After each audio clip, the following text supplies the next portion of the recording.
to MTG Ectoplasm IRL. I'm your host, Dwight, aka DeBlanco, a medium that wears an extra large. You can reach out to me on Twitter at MTG Ectoplasm, or you can email me directly at mtgectoplasm@gmail.com. Let me know how am I doing. Am I doing a good job, a bad job, or maybe I shouldn't quit my day job? Now, like I ask each and every single episode, hit that follow, like, subscribe button, and do me a favor.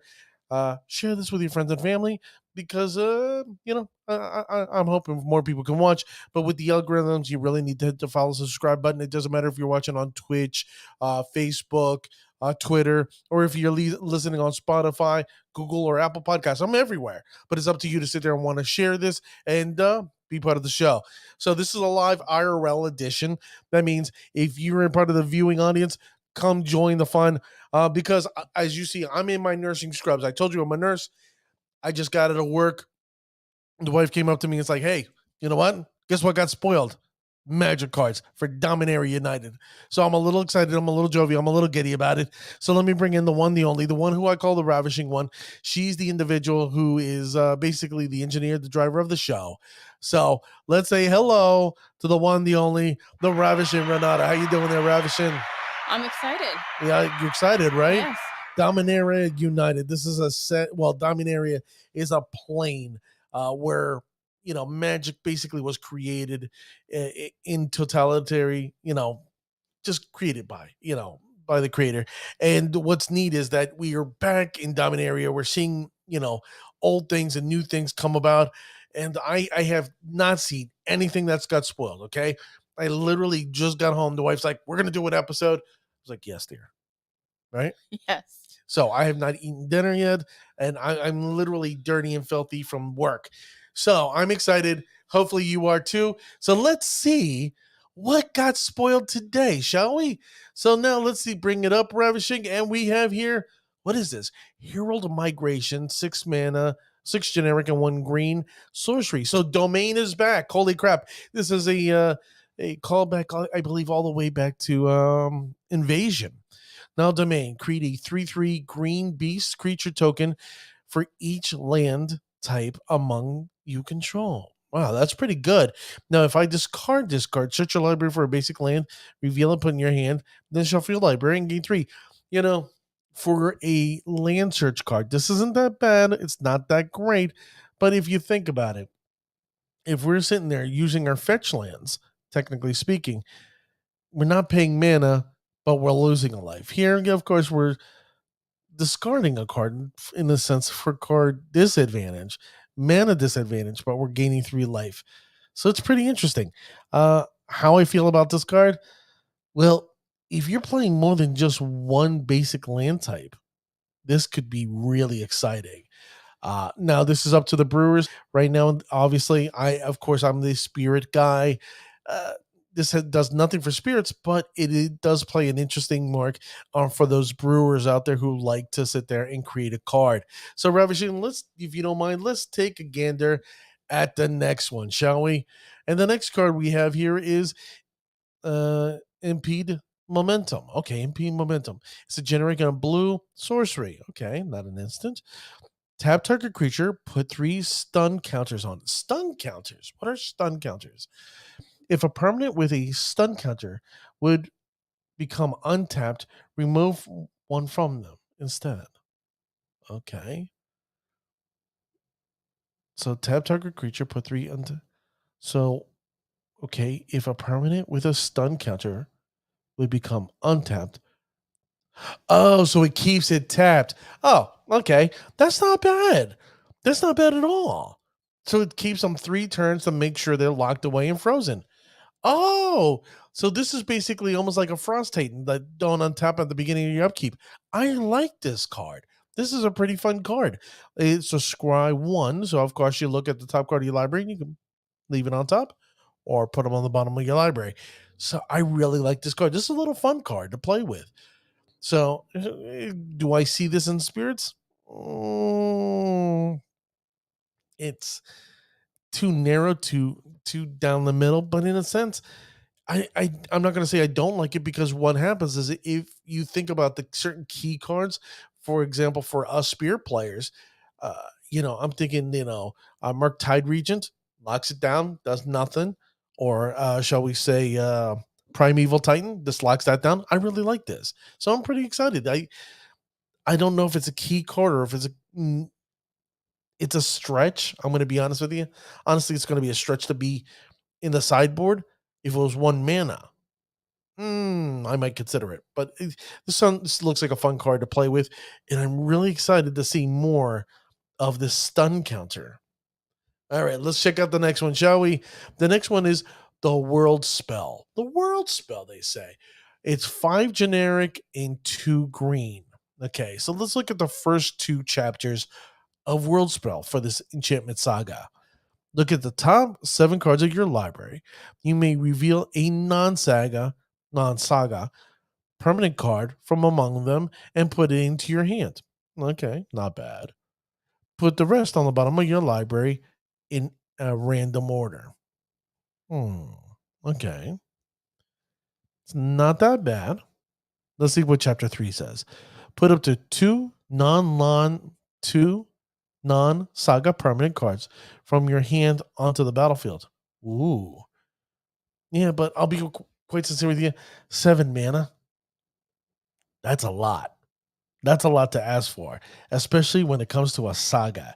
It's an enchantment. So you're telling me, oh, I can do this in the beginning, but the last ability, more than likely, when are you going to get to 7? I think it's an interesting card, but there's nothing more, nothing less. This is something that I'll never see competitive play, and if it does, shame on me for poo-pooing it. But it's an interesting card, but nothing more, nothing less. Let's check out the next one, shall we, Ravishing? Next one, Braids Arisen Nightmare. Braids is back. Holy crap. This is one card that I'll tell you, ladies and gentlemen, I loathe with all my heart. I loathe Braids. The original Black Man on Braids, don't like it. Because my friend, I have a friend named Mike. He likes to play that card all the time, and it always screws me over whenever we play amongst our friends. But let me read Braids Arisen Nightmare, the 1 generic and 2 black legendary creature Nightmare. Wow, she's a nightmare now. A 3/3. At the beginning of your end step, okay, you may sacrifice an artifact, a creature, enchantment, land, or planeswalker. Okay. If you do, an opponent may sacrifice a non-permanent that shares a card type for it. For each opponent who doesn't, that player loses 2 life and you draw a card. Wow. Wow, that's crazy. But the benefit here is that you screw your opponent, and on top of that, they lose life and you get to draw a card. So in a weird way, it's like not card advantage or card disadvantage. It's just permanent disadvantage to everybody. But those who don't, get rid of their permanent, they're screwed more. Interesting. Do me a favor. Reach out to me at mtgectoplasm on gmail.com or on Twitter and let me know your thoughts on Braids. Do you think this will be a competitive card? I don't. But I know there's some brewers already messing around thinking, I can play with this. Now, Ravishing, let's check out the next one. The next one is Territorial Morrow. For those who don't know, Mark Rosewater, aka Morrow on Twitter, this is his card. This is his little baby. This Morrow is his thing. So it's 4 generic and a green, creature elemental, star. So far we don't know the power and toughness, but we're gonna find out momentarily, right? Domain. Territorial Morrow's power and toughness are equal to twice the number of basic land types among lands you control. Okay, so if you have 1 mana for, let's say, 1 green, okay, it's a 2/2. If you have let's say a forest and a mountain, it's a 4/4.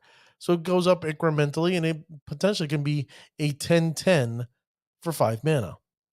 Okay, well, let's shall we be honest with each other? This is something that's going to be in Commander. We're not going to see competitive play in this. I would be surprised. There are people who have tried to make domain decks before, and it never works. Never.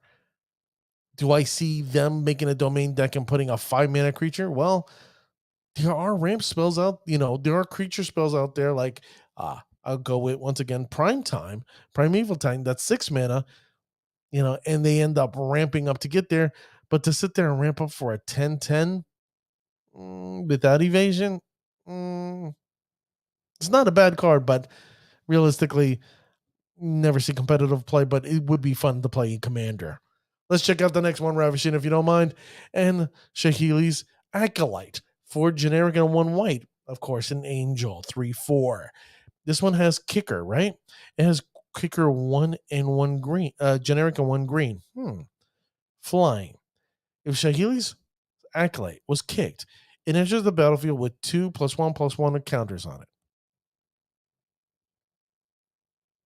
Not impressed. Now, this is an uncommon. Of course it is. But let's call it what it is. This is just a filler. This is holding up space. It's a cute card. It's a beautiful, well done card, whoever the artist is. But not my cup of tea. Next we have Rada's Firebrand, a generic in red. Now I remember Rada back in the day. She was a great creature, but now she has a Firebrand. She's a 3/1 human warrior.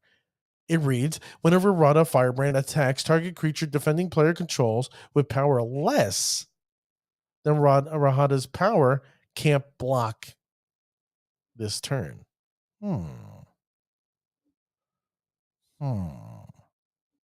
Let me reread that one more time for you, because there's something there.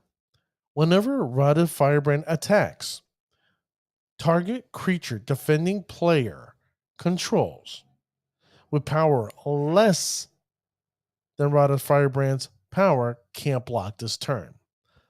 So, how many creatures out there will have power 3 by turn 2? Can we be honest? Not many. And the fact that they get to target that particular creature, can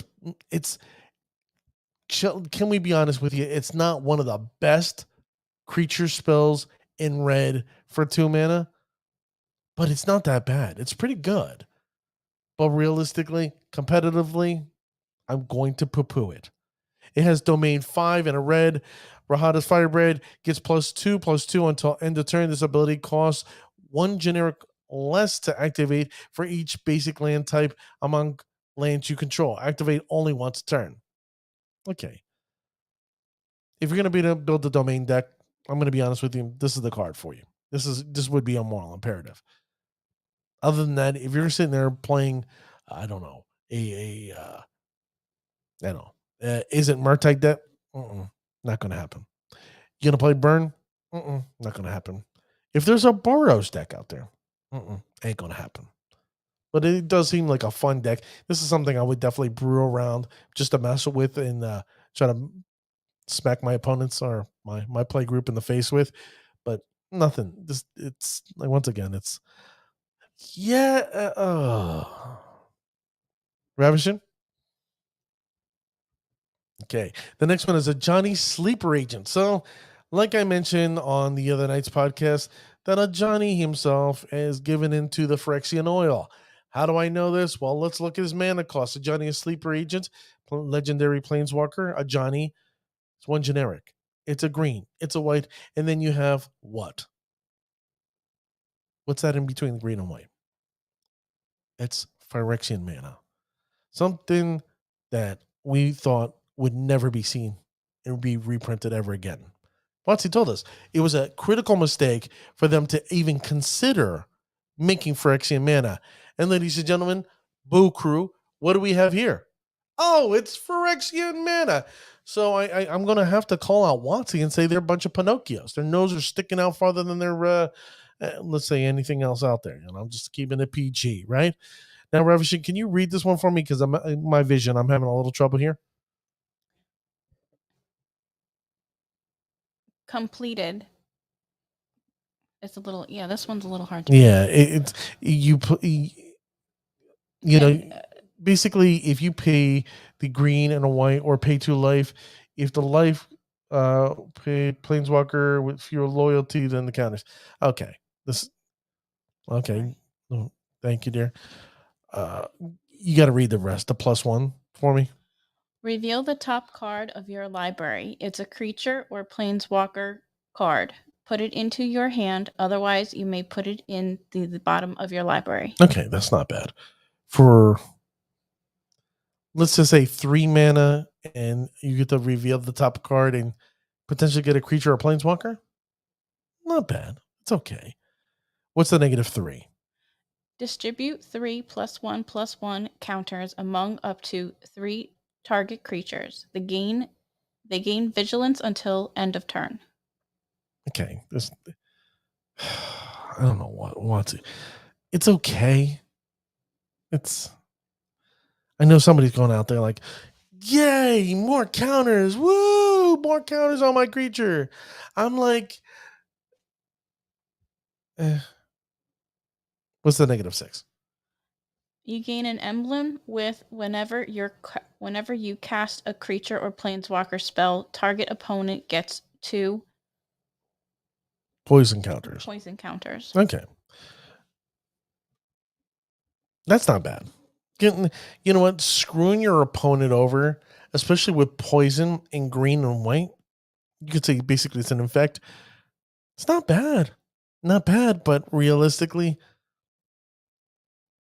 you're going to pay 3 mana and pray that you get the loyalty 6. Ladies and gentlemen, Boo Crew, I'm going to be honest with you. So far, these cards in the set have just been little disappointment here. Disappointment. Let's check out the next one, shall we? And the next card is Charismatic Vanguard. I like the name. Charismatic Vanguard. 2 generic and a white. It's a dwarf soldier. Ooh, we got dwarves in the set. And I know one of my friends who like dwarves. They're going to be excited for this. It's a 3/2. Pay 4 and a white. Creatures you control get +1/+1 until end of turn.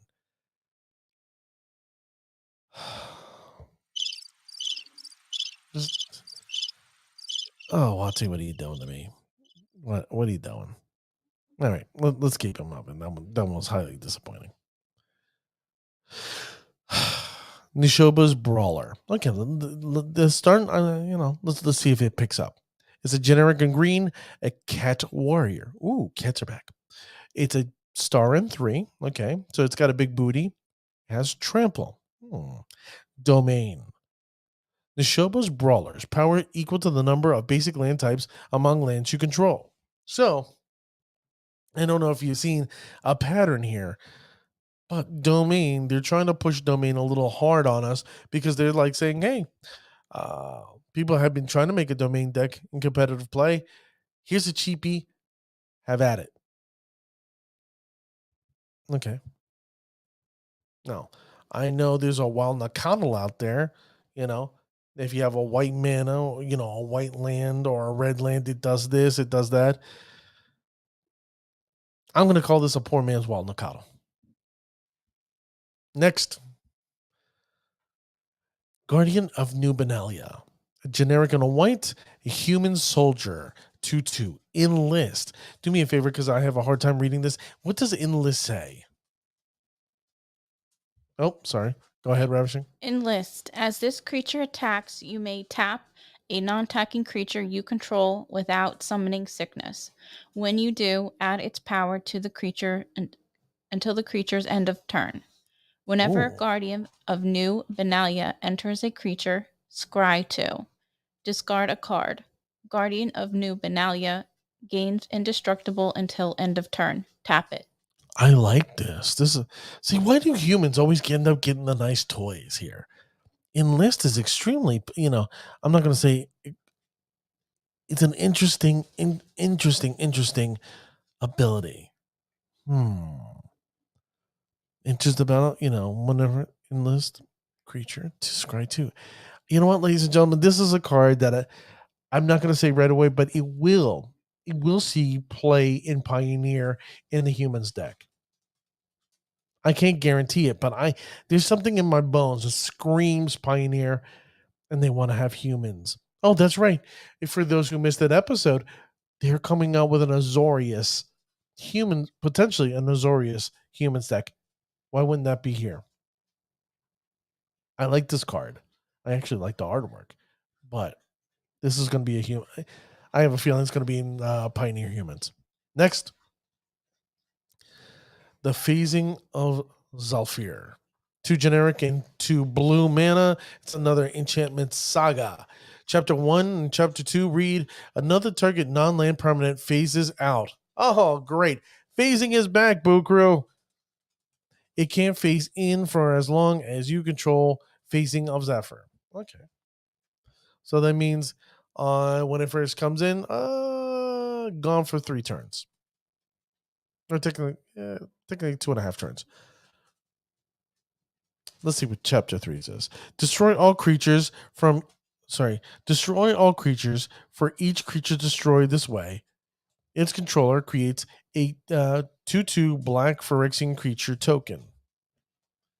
So I guess this is the creature destruction that we were discussing yesterday or the other day about. And I was like, oh, I'm excited to have a blue creature destruction spell. Now, this is my problem. Ready? I have to wait, to turn 7?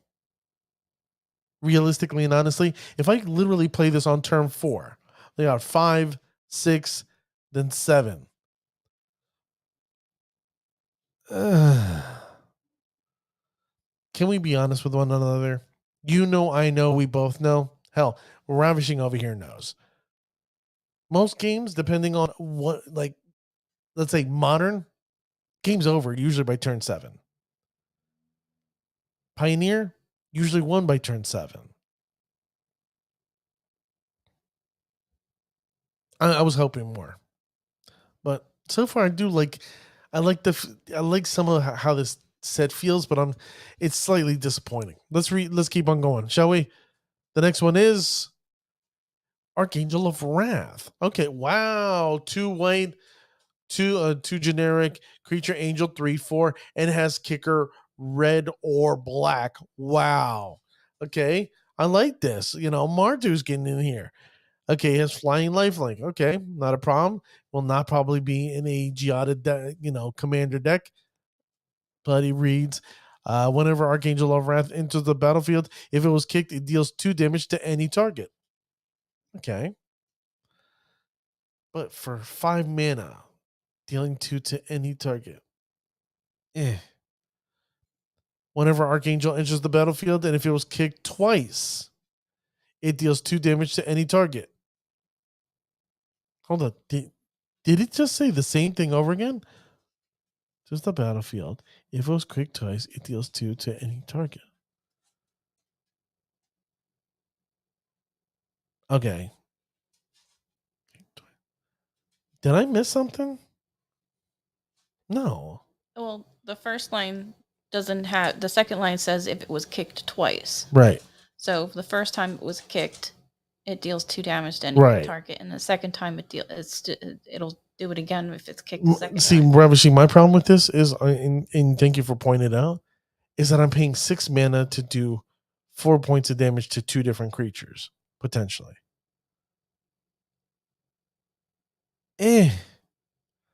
Come on. Come on. This is the first day of spoilers, Watsy. Come on, give me something. Next, Ravishing. Shilarids the Apocalypse. 2 generic and 2 black. A 4/5. Wow, that's pretty strong. Legendary creature for Phyrexian Praetor. Oh, we got our first Praetor here. Death Touch. Whenever you draw a card, you gain 2 life. Okay, I'm not going to complain about that. Whenever an opponent draws a card, they lose 2 life. Win-win. Okay, I like this card. I really like this card. This is something that, to me, that makes sense. Now, how do I make my opponent draw a bunch of cards? Well, I gotta go through my Magic library, my Magic thesaurus, and look. Oh, how do I make my opponent draw? Sign in blood. I'll have them pay 2 life. They draw 2 cards, and then they lose four more life for drawing those 2 cards. So technically, they lose 6 life onto 1 card. Sign in blood would be fun with this.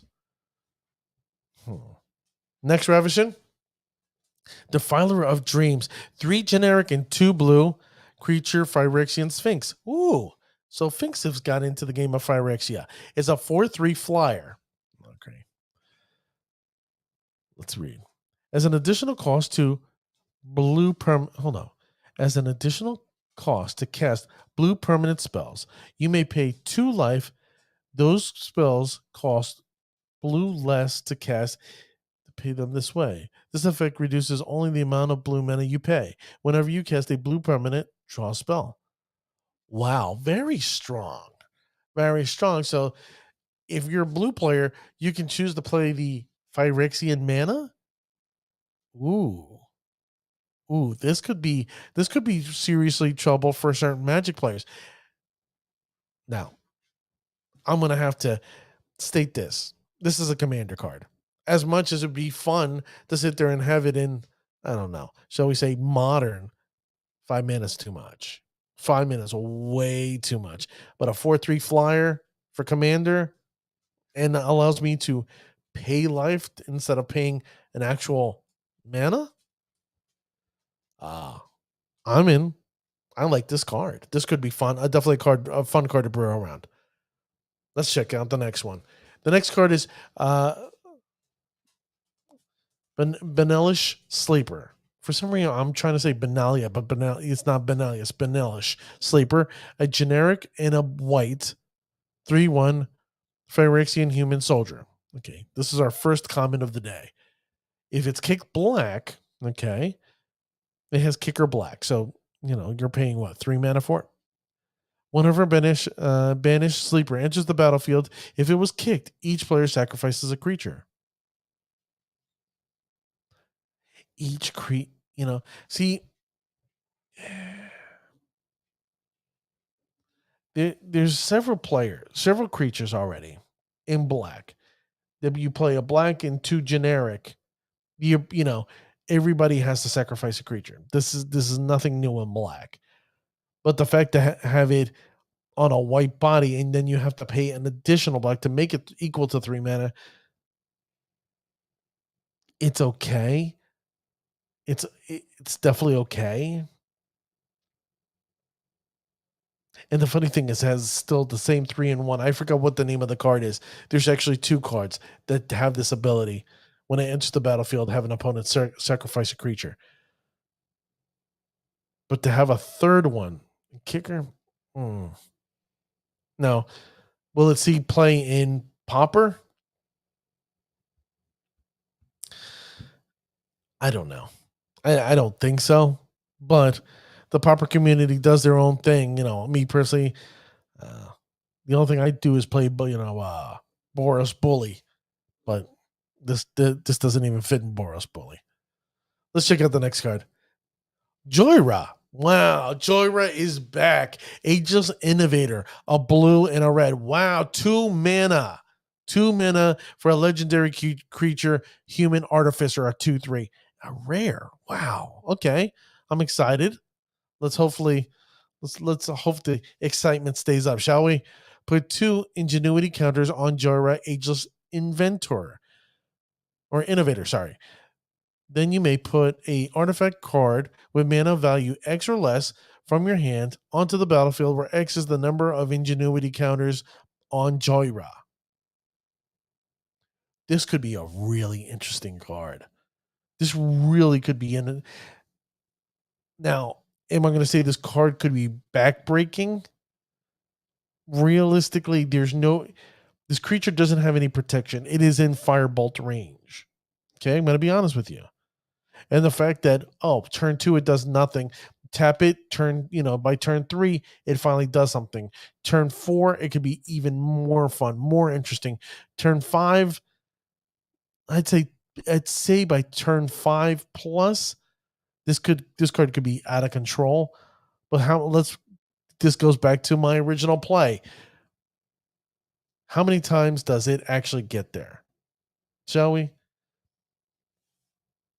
Okay, that card is hot. Basically, a drop anyone. That's a valid point, Dan. Very valid point. Let's see what else. Any turn 2 commanders. I agree with you. It's good. The question is, how long will it stay there? You know, I know, we both know. Here I go again, saying it just the same way again. These creatures tend to die. There is no protection for this creature, and you're going to have to protect it with all your might. So this card is very interesting. It's very creative. I like the design behind it, but I'm gonna have to see what the community. I got to see what the MTG community does with this card. I'm interested. I like it, but let's see more.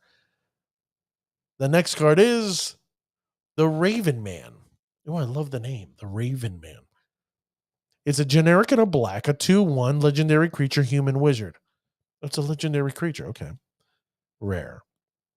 At the beginning of each end step. Okay, so that means not only yours but your opponent's as well. If a player's discarded a card this turn, create a 1/1 black bird creature token with flying. This creature can't block. Okay, not bad. Tap a 3 and 1 black and itself. Each opponent discards a card. Activate this only as a sorcery. Beginning of each step, if a player, so like what I do like this card because you get creature advantage, but at the same time you get creature advantage for providing your opponent card disadvantage. Now my thing is that I wish I could get a Raven for each opponent that I had. Then this would be really, really fun to play. I agree with you, Dan. I personally would have loved the not tap, but you know, I guess when they tested this card out in R&D, this could have been terribly broken. But I do love how this card reads. I love I like the synergy of this card. I love the feel of it. Now let's check out the next one. The next one is Ratliff with a Lights Stalwart. Okay, Raph is back. Sorry, Raph. It's a generic. A white, a blue, a 1/3 legendary creature, human wizard. Okay, let's see what Raph does. Whenever you cast an instant or sorcery spell, you may tap 2 untapped creatures you control, and if you do, draw a card. Are you kidding me? This is something that freaking spirits would love to have. I'm like, come on, Watsy. Tap 3 generic, 2 white creatures you control get +1/+1 and gain vigilance until end of turn. Why isn't this a spirit? This right here, this is why I lose my mind.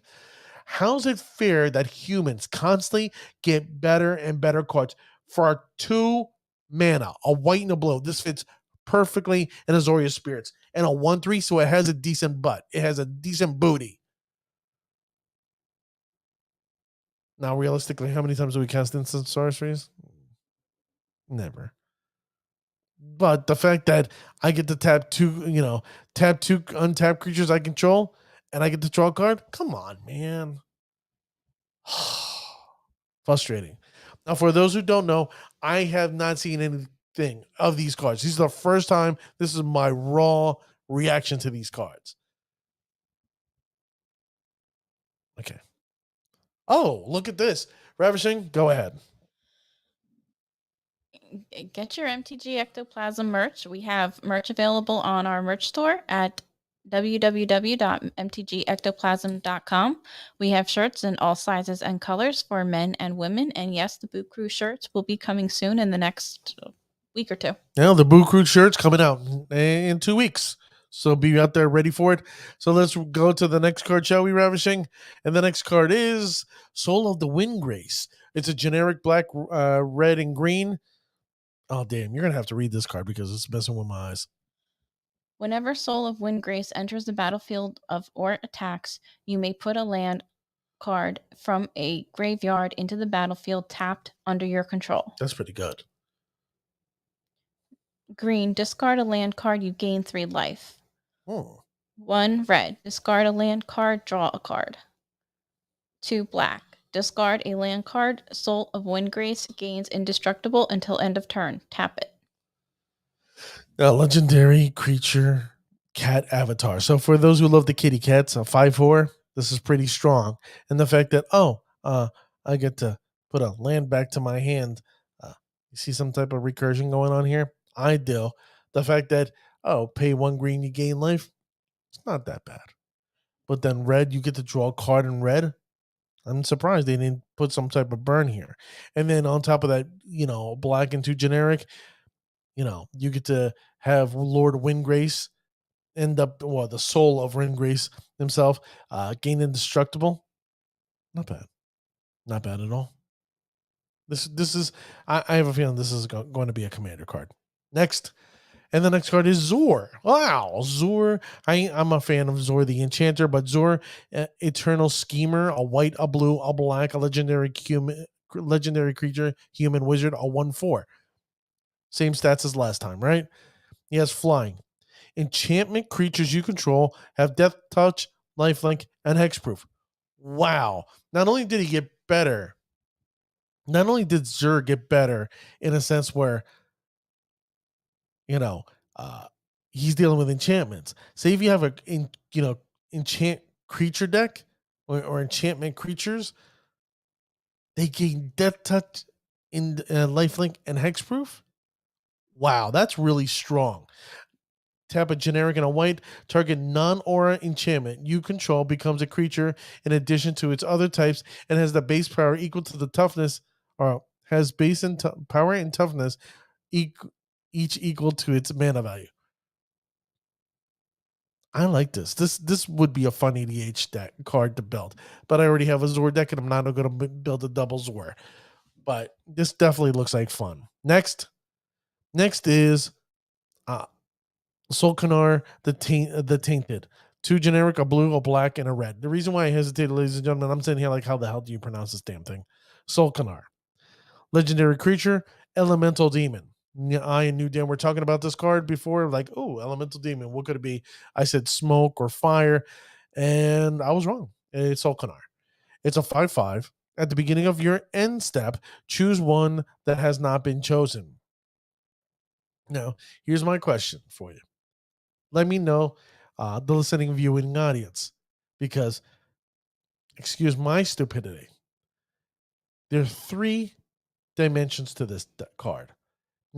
Well, no, 4. Now, if this card stays onto the battlefield turn 5 or to the 5th, what happens? Do you start over or you just get nothing and pray the creature dies?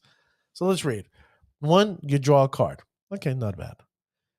Number 2, each opponent loses 2 life, you gain 2 life. Okay, not bad. Solkanar the Tainted deals 3 damage to up to 1 other target creature or planeswalker. Not bad. Exile Solkanar and then return it to the battlefield under your opponent's control. Ooh. Okay. So I see what they're doing here. Yeah, I guess you have to figure out which mode fits you best here with Solkanar.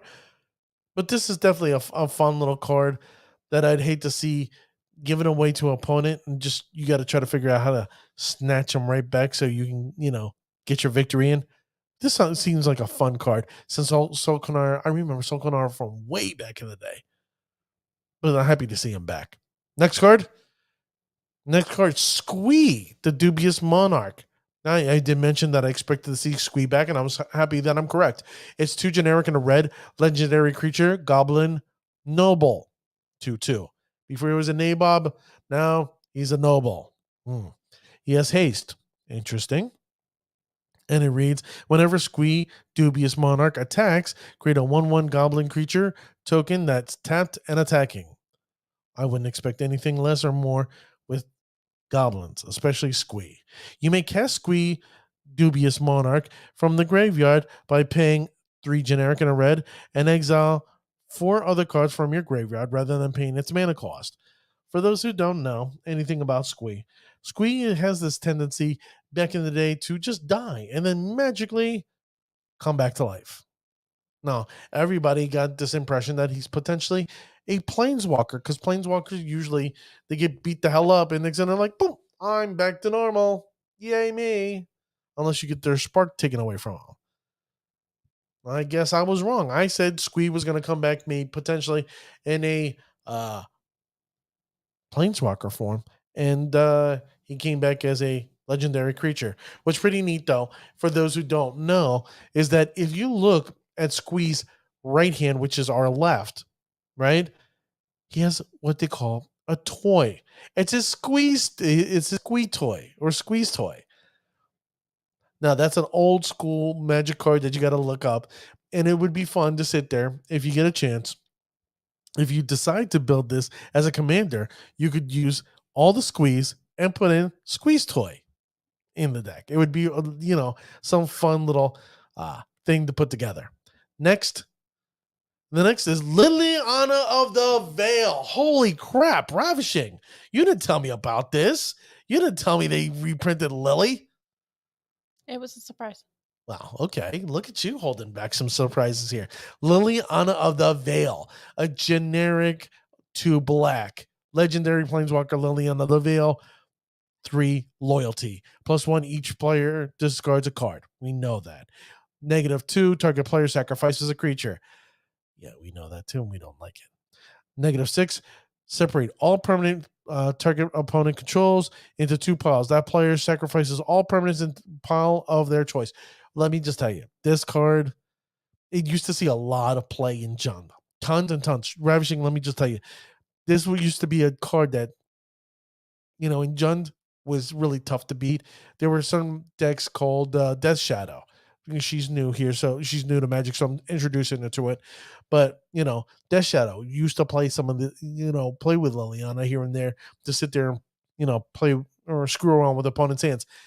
I'm actually impressed that they built this because realistically, this card's about currently it's like about $65 currently on TCG Player. So I'm happy to see it reprinted. I actually thought it was going to be Teferi, Time Raveler, 3 Fairy was going to be reprinted. But wow, Wati has godsmacked me and put Lily. Lily is back.